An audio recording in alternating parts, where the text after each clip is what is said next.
اگر آپ کے کمرے میں بالکل خاموشی ہے اور اندھیرا ہے تو ایک لمحہ رک کے اپنے آس پاس نظر ڈال لیں، کیونکہ کبھی سننے والا خود کو اکیلا سمجھتا ہے لیکن ہوتا نہیں ہے۔ اگر آپ کو ڈر لگتا ہے تو آیت الکرسی کا اظہار کر لیں، کیونکہ کہا جاتا ہے جب ان مخلوقات کا ذکر ہوتا ہے تو بہت قریب آنے لگتی اور اپنی باتیں سننے لگتی۔ ڈر نہ لگے، آیت الکرسی پڑھ لیں۔ چلتے اپنی سٹوریز کی طرف۔ میرا نام احمد علی ہاشمی، میری عمر 34 سال ہے۔ میں ملتان میں ریل اسٹیٹ کا کام کرتا ہوں۔ یہ واقعہ جنوری 2020 کا ہے، لاک ڈاؤن شروع ہونے سے کچھ عرصہ پہلے کی بات۔ اس دن میں حسب معمول اپنے دفتر گیا تھا۔ سردیوں کی صبح تھی، میں اپنی کرسی پر بیٹھا ہی تھا، میرے موبائل کی اسکرین پر اپنی وائف کا نام فلیش ہوا۔ میں نے کال اٹھائی تو اس کی آواز کانپ رہی تھی۔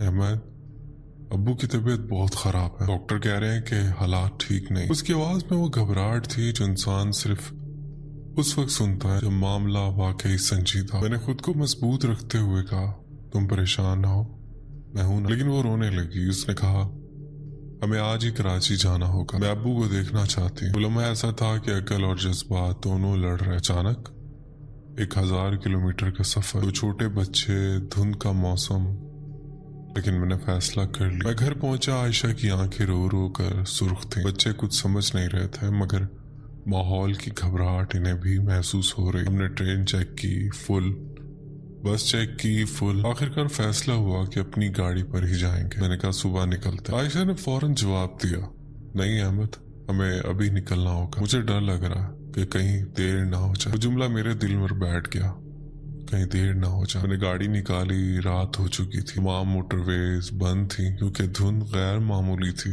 ہم نے جی ٹی روڈ کا راستہ لیا۔ میں نے زندگی میں بہت ڈرائیونگ کی ہے، ملتان سے کراچی 7-8 سال سے بائی روڈ جا رہا تھا، لیکن اس رات کی دھند وہ عام دھند نہیں۔ گاڑی کی رفتار 40 سے اوپر نہیں جا رہی تھی، ہیڈ لائٹس آن تھی، مگر روشنی سامنے جا کر جیسے دیوار سے ٹکرا رہی۔ ایسا لگ رہا تھا جیسے ہم سڑک پر نہیں، سفید خلا میں چل رہے۔ کچھ دیر بعد بچے سو گئے، گاڑی میں خاموشی تھی، صرف انجن کی آواز اور کبھی کبھی ٹائروں کی سڑک پر رگڑ۔ میرے دل میں عجیب سی گھبراہٹ، جیسے کوئی دیکھ رہا۔ تقریباً 4 گھنٹے بعد ہم خانپور کے قریب پہنچے۔ میں نے سوچا چائے لے لوں تاکہ نیند نہ آئے۔ میں گاڑی سے اترا، وہاں ایک چھوٹا سا ہوٹل تھا، 4-5 لوگ بیٹھے۔ فضا عجیب تھی، کوئی ہنسی مذاق نہیں، سب خاموش۔ ایک آدمی نے مجھے غور سے دیکھا اور پوچھا، بھائی اس وقت فیملی کے ساتھ کہاں جا رہے ہو؟ اس کے لہجے میں سوال کم، وارننگ زیادہ تھا۔ میں نے جلدی سے کہا،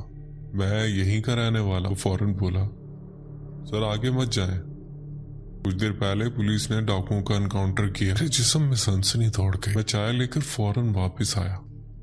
میری وائف نے پوچھا کیا ہوا؟ میں نے کہا کچھ نہیں، لیکن دل مطمئن نہیں تھا۔ جب مشکل 5 کلومیٹر آگے بڑھا تھا، اچانک سڑک پر کچھ چمکتا ہوا نظر آیا۔ میں نے رفتار کم کی، ہیڈ لائٹس کی روشنی میں زمین پر خون پھیلا ہوا تھا، پورا سرخ تھا، جیسے ابھی ابھی کچھ ہوا۔ میری بیوی نے بھی دیکھ لی۔ میں نے فوراً درود شریف پڑھنا شروع کر دیا، آیت الکرسی۔ میں خود کو سمجھا رہا تھا کہ انکاؤنٹر ہوا ہوگا، نارمل بات، لیکن اندر کہیں ایک آواز کہہ رہی تھی یہ نارمل نہیں ہے۔